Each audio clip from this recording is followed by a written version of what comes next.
Hey there, little chefs. Are you ready to make the world's yuckiest sandwich? It might not taste great, but it's loads of fun to make. So let's get started. First, you'll need a plate and 2 slices of bread. It can be any kind of bread. Close your eyes and imagine the craziest colors. You'll need some goopy peanut butter, sticky jelly, or even oozy mustard. Use a spoon or a butter knife and slather it all over the bread. Try to make it super messy. Next, grab a banana and with the help of a grown-up, peel it and slice it into squishy pieces. Place those slices on one of your bread slices.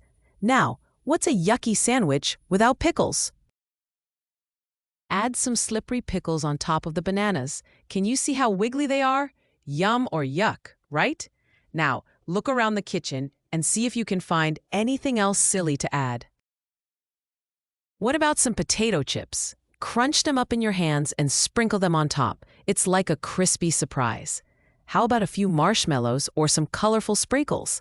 The crazier, the better. Don't forget to ask an adult if it's okay to use these things.